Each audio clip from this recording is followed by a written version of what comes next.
My name is Daryl Chan. My family and I began attending Sequoia Church a year ago. What I thought was simply a place to worship became a journey that led to a conspiracy so volatile that it could shake the very foundations of Christianity.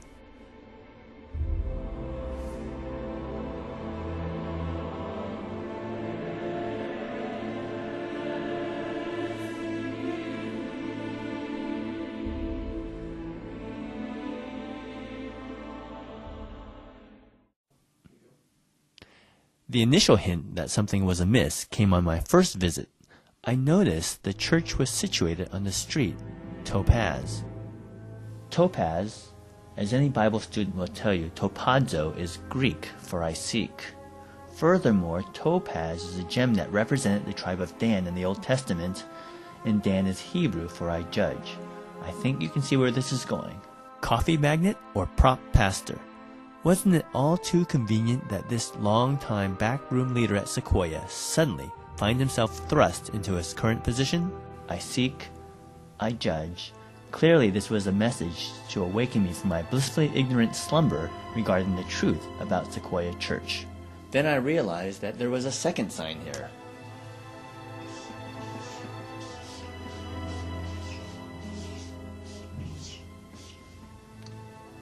Parodi.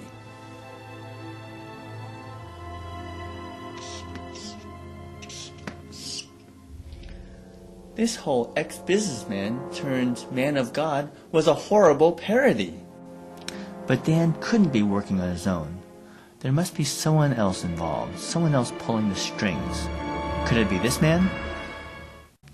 Not likely. He's not the brains behind the conspiracy, but he's involved, far greater than I had even feared. Look at this image obtained by our investigators. While the details are sketchy, it's obvious that young Garrett Brown is seen here being groomed, being conditioned, if you will, years before his role at Sequoia. But by whom? Or what?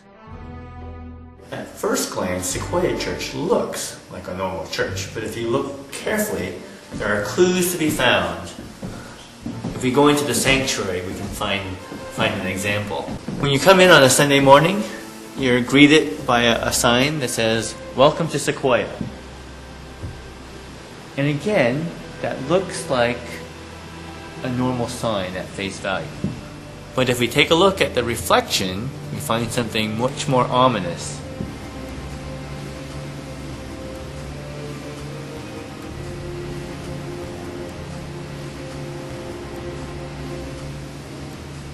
Here within the catacombs and inner sanctums of Sequoia Church, there are rooms that hold many secrets. Our investigation has uncovered many secrets, but none quite as startling as what's behind this door. As you can see, our investigation has uncovered this room, a shrine to the once thought, long lost, forgotten power. There is only one horrific conclusion to be made. This kindly uncle figure to both Dan Parodi and Garrett Brown, orchestrating their every move, their career choices, bringing them together at the time of his so-called retirement. The man behind every move and every decision at Sequoia Church. Dennis Logie, still very much alive and very much in charge at Sequoia. Utilizing his twin patsies, Dan Parodi and Garrett Brown, he is the puppet master, pulling the strings and calling the shots. As you can understand, uncovering this vile conspiracy has shaken my faith to its core. My advice to you? Get out while you still can.